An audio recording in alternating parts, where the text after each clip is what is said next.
एक घने जंगल की छाव में एक छोटे से झरने के पास रहती थी परी लैला। लैला सिर्फ सुंदर ही नहीं बल्कि परियों के नियमों की सख्त पालन करता भी था। परियों को इंसानों के साथ किसी भी तरह का लेन देन वर्जित था। ऐसा इसलिए क्योंकि इंसानों की ख्वाहिश अक्सर लालच से भरी होती थी और परियों के जादू का दुरुपयोग हो सकता था। एक दिन जंगल में लकड़ियां बीनने आई एक गरीब लड़की मीरा झरने के पास फिसलकर गिर पड़ी। उसकी टखने में मोच आ गई और वो हिल भी ना सकी। लैला ने उसे देखा तो दयालुता उसे रोक ना सकी। उसने परियों के नियम तोड़ते हुए मीरा की चोट को ठीक कर दिया। मीरा जादू से ठीक होते हुए आश्चर्य से भर उठी। उसने लैला को धन्यवाद दिया और बताया कि वो अपनी बीमार माँ के लिए दवाइयाँ लेने आई थी। मीरा की मासूमियत और निस्वार्थ प्रेम से प्रभावित होकर लैला ने एक भारी गलती कर दी। उसने मीरा से कहा, एक परी होने के नाते मैं तुम्हारी मदद नहीं कर सकती, लेकिन तुम पर एक एहसान जरूर करना चाहती हूँ। मैं तुम्हारी एक इच्छा पूरी करूंगी। मीरा सोच कर पड़ गई। उसे दौलत या शोहरत की कोई लालसा नहीं थी। आखिरकार उसने कहा, परी लैला, अगर आप मुझे एक इच्छा दे रही हैं, तो मैं यही चाहती हूँ कि आप हमेशा खुश रहें। लैला हैरान रह गई।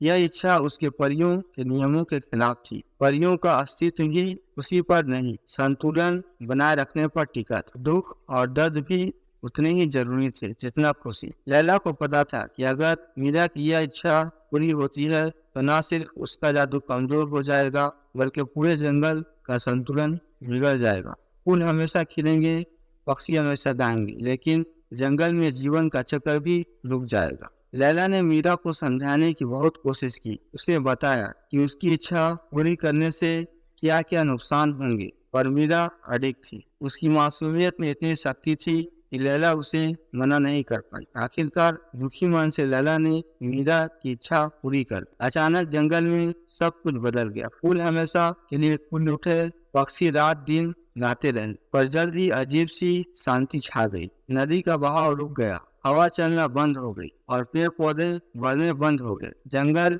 एक खूबसूरत जेल में तब्दील हो गया था। मीरा खुश थी, लेकिन लैला बेहद परेशान थी। उसका जादू कमजोर हो रहा था। वो मीरा के पास गई और कहा, तुम्हारी इच्छा पूरी हो गई है, लेकिन अब जंगल मर रहा है। इसे बचाने के लिए तुम्हें मेरी मदद करनी होगी। मीरा ने लैला से माफी मांगी और उसे हर संभव मदद करने का वादा किया। लैला ने बताया कि परियों के राज्य में एक जादुई फूल खिलता है, जिसकी एक पंखुड़ी से परियों के नियमों को तोड़े बिना उसी का संतुलन वापस लाया जा सकता है, और उसे लाना बहुत मुश्किल था। परियों के राज्य में जाने का रास्ता खतरों से भरा हुआ था। इस तरह शुरू हुआ मीरा और लैला का रोमांचक सफर। जंगल के सबसे बुद्धिमान बूढ़े उल्लू की मदद से उन्हें परियों के राज्य तक पहुंचने का रास्ता मिला। रास्ते में उन्हें कई खतरों का सामना करना पड़ा। जंगल के क्रूर बाघ ने उनकी मुठभेड़ हुई, जो उनकी हर हरकत पर नजर रखे हुए थे। उन्होंने एक पहेली को सुलझाया, जो एक जादुई नदी के किनारे बनी हुई थी। रात के अंधेरे में उन्होंने जहरीले मकड़ियों के जाल को पार किया। हर चुनौती के साथ उनकी दोस्ती गहरी होती गई। मीरा की समझदारी और लैला का जादू उनकी ढाल बने। आखिरकार वे परियों के राज्य में चमकीले द्वार तक पहुंच गए, पर वहां भी उनकी परीक्षा बाकी थी। परियों की रानी इंदिरा बेहद सख्त थी। मीरा को रानी को ये यकीन दिलाना था कि उसकी मंशा अच्छी थी और वो जंगल को बचाना चाहती है। लैला कमजोर होने के कारण रानी के सामने अपनी बात नहीं रख सकी। मीरा ने हिम्मत जुटाकर अपनी कहानी सुनाई। उसने बताया कि किस तरह लैला ने उसकी मदद की और कैसे उसकी इच्छा ने जंगल को बर्बाद कर दिया। रानी इंदिरा ने मीरा की सच्चाई को पहचाना। इसने मीरा की निस्वार्थ भावना से प्रभावित होकर उसे जादुई फूल की एक पंखुड़ी दी। वापसी का रास्ता भी उतना ही कठिन था, पर इस बार उनके पास उम्मीद की किरण थी। जंगल में वापस आकर उन्होंने पंखुड़ी को हवा में उछाला।